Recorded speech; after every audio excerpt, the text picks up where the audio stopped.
Those who knew 26-year-old Matthew Johnston never questioned whether he was actually an Immigration and Customs Enforcement agent. Johnston, after all, wore a uniform. His tactical vest bore ICE and federal agent patches, and he carried an ICE counter-terrorist unit and gang task force identification card. On Facebook, he described his job as fugitive apprehension for the Department of Homeland Security.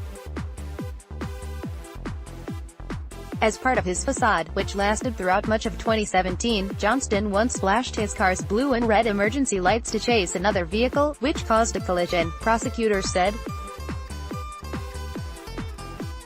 On another occasion, he wore a uniform resembling that of an ICE agent when an individual reported a suspected undocumented immigrant. Johnston boasted about being an ICE agent to the employees and patrons of a nearby strip club, Deja Vu Showgirls, in industry, Caliph, prosecutors said. But Johnston was not an ICE agent, and never was one, federal prosecutors say. Court documents describe the Fontana, California, resident's months-long impersonation, from its inception after an argument with his ex-wife to its unraveling following a traffic stop. On Monday, Johnston pleaded guilty to possessing multiple unregistered destructive devices. On October 11, Johnston's girlfriend was stopped after mistakenly activating the red and blue police lights in Johnston's white Audi, which she was driving without him. She told the San Bernardino County Sheriff's Department detective who pulled her over that she didn't know the car had such lights and was just trying to plug in her phone charger. The car belonged to Johnston, who worked for the Department of Homeland Security, she said. To clear up the matter, she gave the detective Johnston's phone number.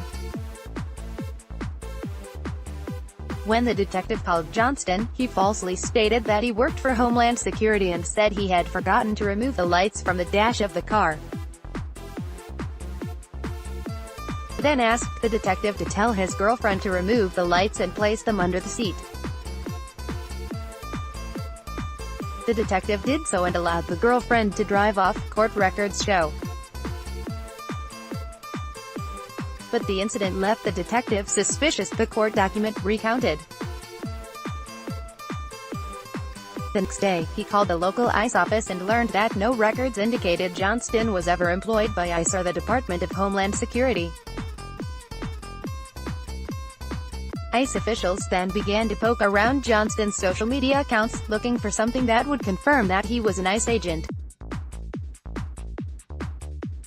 That same day, the detective questioned Johnston's girlfriend at her home. She had known Johnston for 2 months, and he said he had worked for the Department of Homeland Security but was fired from the job around the time of his divorce, according to the court documents. She said Johnston told her that he had worked as a security guard and was then rehired recently by Homeland Security. She then showed the detective a photograph Johnston had sent her of a handgun, handcuffs, an ID card with his photo and the Homeland Security seal, and a gold ICE belt badge, according to court records. The girlfriend told the detective that Johnston would give her between $1,500 and $2,000 every week for no reason. Johnston would always pull out a large wad of cash and give it to her whenever she needed money, she told the detective, according to court records. While speaking with the detective, the girlfriend remembered that Johnston had left his ID card in her car. It was in a plastic sleeve and read, Special Agent Matthew Johnston. It indicated he had clearance level 2. She also gave the detective reason to believe Johnston possessed a rifle, according to court records. Several days later, officials conducted a firearms check and found that Johnston had handguns and shotguns registered to him, but not rifles. After obtaining a warrant, federal and local law enforcement officials on October 23 searched Johnston's home and discovered 32 firearms, including shotguns, rifles, pistols and revolvers, large amounts of ammunition, cannon fuses, pipes, homemade rockets and other destructive accessories, court records show.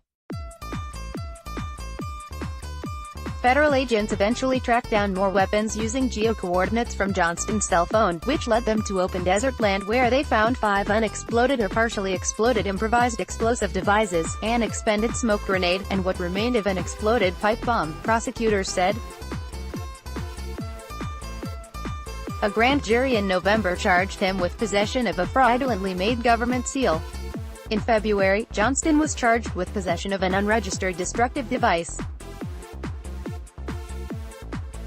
Johnston pleaded guilty to the February charge. The elaborate impersonation plan began after an insult. Johnston admitted to officers that he pretended to be an ICE agent because his ex-wife had insulted him in front of his daughter and told his daughter that he had done nothing with his life, according to court records.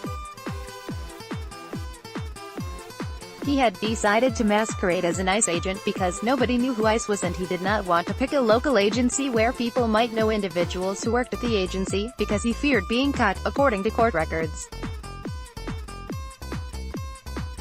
This week, a judge sentenced him to 2 years in federal prison.